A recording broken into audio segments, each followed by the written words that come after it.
Buen día chicos, continuamos con nuestras clases. Ahora vamos a ver el tema de los lípidos. Cuando hablamos de grasas y aceites, esteroides, me imagino que han escuchado el colesterol, vitaminas, se hablan de lípidos. Son compuestos naturales que varían mucho en su estructura, pero que comparten una característica en común, que son insolubles en agua. Dice, dentro de las principales características es que pueden almacenar energía, protegen y aíslan los órganos internos. Su característica en cuanto a disolventes es que no son solubles en agua. Son componentes importantes en la membrana celular, cuya función es la de separar del ambiente externo el contenido interno de las células, por esta particularidad de que son insolubles en agua, ¿no? Es una propiedad muy importante hablando a nivel celular. Existen otros tipos de lípidos que se encuentran como hormonas o fibras nerviosas y que además actúan como mensajeros químicos, ¿no? Entonces, los lípidos son unas estructuras muy importantes que vamos a ver ahorita.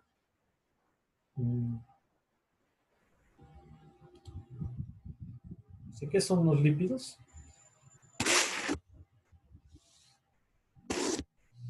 Los lípidos son sustancias insolubles en agua, pero solubles en disolventes orgánicos como el cloroformo, el hexano y el éter de petróleo. ¿Qué característica van a tener? Estos disolventes es que se le conocen como disolventes apolares. Recuerden que mencionamos que el agua es muy polar, ¿no? Entonces, su contraparte son los disolventes orgánicos apolares. Y son aquellas moléculas que son derivados reales o potenciales de los ácidos grasos y las sustancias relacionadas. Entonces, lipos significa grasa, de ahí su nombre de lípidos. Están compuestos principalmente por carbono, hidrógeno, oxígeno, fósforo y nitrógeno. Los lípidos tienen una gran solubilidad en solventes orgánicos no polares, ya los mencioné. Dice, son hidrofóbicos. ¿Qué significa hidrofóbicos? Que le tienen miedo al agua, ¿no? Que no son polares, no se pueden solubilizar. O bien anfipáticos, más adelante vamos a ver por qué se le conocen como anfipáticos, que está relacionado con su estructura principalmente. Una característica muy particular de los lípidos es que contienen regiones polares y regiones no polares al mismo tiempo. Entonces, dentro de las funciones, bueno, están en los tejidos, participan en el almacenamiento de energía y tienen muchas, pero muchas importantes actividades biológicas que vamos a ir describiendo cuando vayamos tocando cada uno. De acuerdo a su estructura química se pueden clasificar en lípidos simples, los cuales son las grasas y los aceites, y las ceras. Entonces vamos a describir cómo pueden identificar las estructuras. Lípidos compuestos. Si se dan cuenta, los lípidos compuestos, ¿cómo los pueden identificar? Porque es como una fusión de varias estructuras químicas o con otras moléculas. Por ejemplo, los fosfoglicéridos. ¿Cómo identifican un fosfoglicérido? Pues van a observar que tiene aquí el grupo fosfato.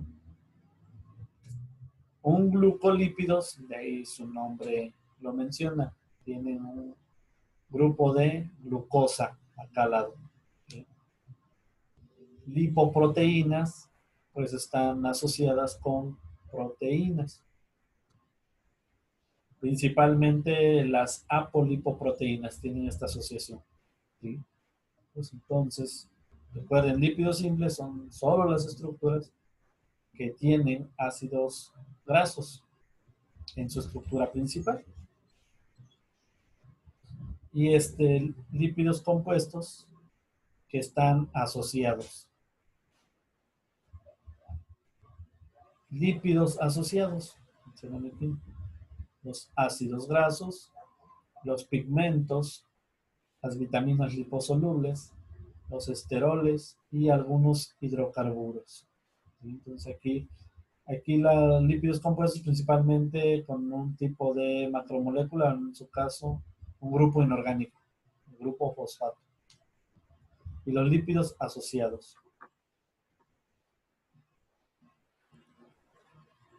Características químicas. Los polares van a ser aquellos sustancias como los fosfolípidos, los esfingolípidos y los glucolípidos. Los no polares van a ser aquellos como los ácidos grasos, los terpenos, esteroles e hidrocarburos. Entonces podría decir que los que están asociados con macromoléculas o algún tipo de grupo inorgánico le va a dar esa característica de polaridad. Los que no están asociados van a ser no polares. Otra clasificación es de saponificación. Está en relación con si son saponificables o no saponificables. ¿Sí? Dentro de los saponificables, que saponificación es aquella reacción en donde se va a intervenir una cadena hidrocarbonada y que puede ser hidrolizada por una base. En este caso, el hidróxido de sodio es aquella que va a romper un triacilglicerol. ¿Sí? Entonces, de ahí viene la palabra saponificación. No es más que la ruptura de un TGA o un triacilglicerol en reacción con una base. Tenemos aquí los simples, los acilglicéridos y las ceras, y los complejos como los fosfolípidos, glucolípidos. Dentro de los no saponificables tenemos a los terpenos, esteroides e hidrocarburos.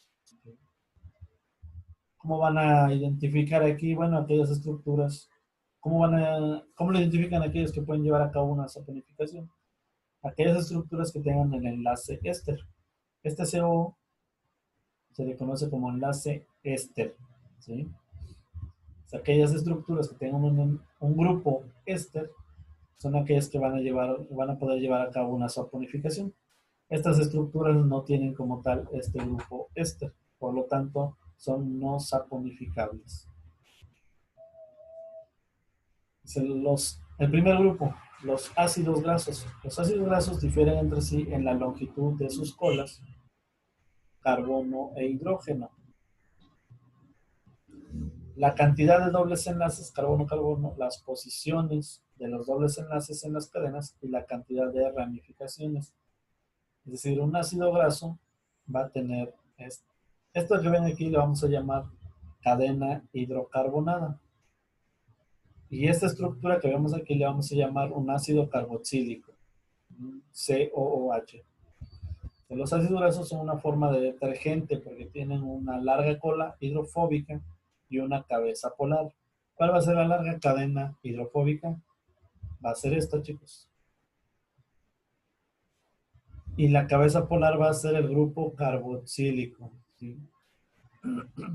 La mayor parte de los ácidos grasos están formados por lípidos más complejos, unidos a otras moléculas mediante un enlace éster en el grupo carboxilo terminal. ¿Cuál es el enlace éster? Bueno, pues Aquí pueden ver el enlace éster, que es la unión del grupo carboxilo. Aquí, si ustedes le quitan el hidrógeno, este grupo se llama ácido carboxílico. Si ustedes le quitan el hidrógeno para que se una a un ácido graso, se le va a llamar como un grupo o enlace éster. ¿Sale?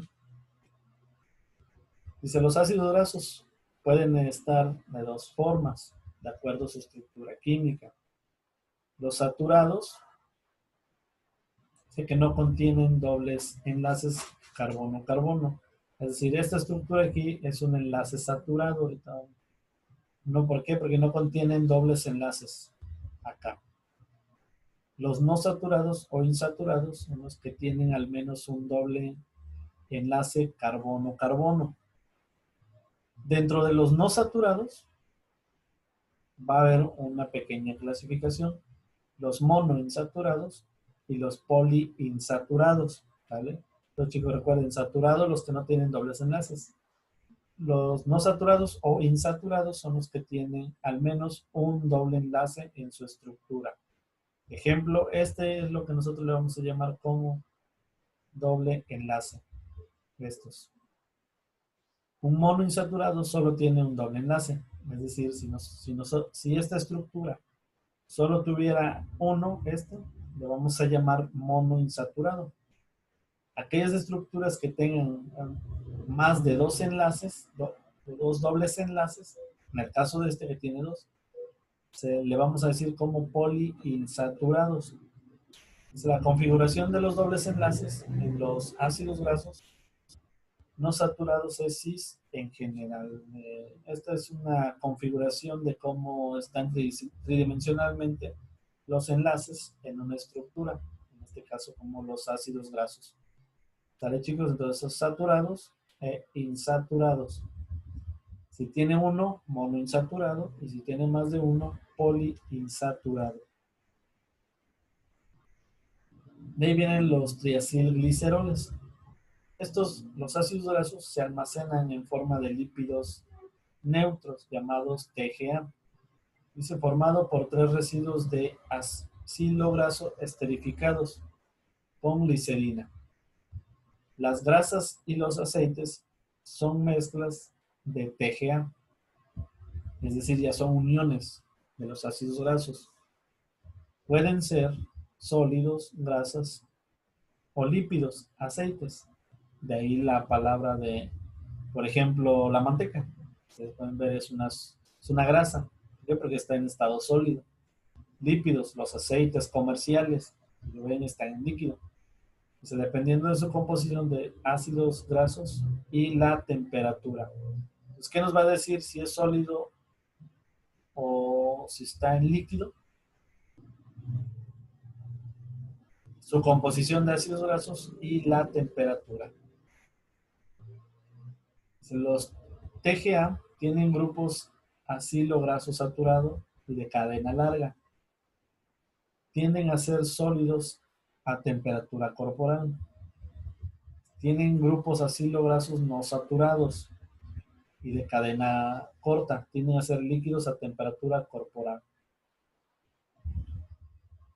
La diferencia entre grasas y aceites. Sólidos tienen grupos acilos saturados y de cadena larga. Si son líquidos, son no saturados y de cadena corta. Entonces, recuerden, chicos, la diferencia entre los TGA, las grasas y aceites. Las grasas van a ser saturadas y de cadena larga. Y los que son líquidos, o los aceites, van a ser insaturadas y de cadena corta. Es decir, estos van a tener dobles enlaces. Dice, la mayor parte de los lípidos en la dieta humana promedio son TGA. Esos lípidos se descomponen en el intestino delgado por acción de las lipasas. Las lipasas van a ser aquellas enzimas que van a romper a los lípidos. Se sintetizan como simógenos en el páncreas, secretadas en el intestino delgado, que es donde se van a activar para su metabolización. La lipasa pancreática cataliza la hidrólisis de los ésteres primarios de los TGA, liberando así los ácidos grasos, generando los monoacilgliceroles. Entonces, es como, más que nada tiene relación en el metabolismo de los lípidos que contienen los alimentos. Características importantes de los TGA. Dice las moléculas, este es un triacilglicerol. ¿Cómo lo van a identificar? Con tres moléculas, tres enlaces ésteres. Aquí está 1, 2 y 3. Este podríamos llamarle que es una cadena saturada, no tiene dobles enlaces. Esta es una cadena con dobles enlaces y esta es una cadena saturada, es decir, no tiene dobles enlaces. Las moléculas de TGA almacenan la energía de manera más eficaz que el glucógeno por varias razones. Los TGA son hidrofóbicos, se fusionan en pequeñas gotas compactas anhidras, es decir, como en bolita. Anhidras significa que no contienen agua. Dentro de las células, dice, los TGA se almacenan en células de adipocitos presentes en el tejido adiposo. Otra característica muy importante es que los TGA son más reducidas, por tanto, cuando se oxidan, pueden liberar más electrones por molécula que las moléculas de los carbohidratos, es decir, más pequeñas y pueden liberar mayor energía. ¿Sí? Entonces son una de las características principales. Bien, chicos, hasta aquí sería la sesión de la primera parte. Nos vemos en la sesión de la segunda parte con las demás estructuras de los lípidos.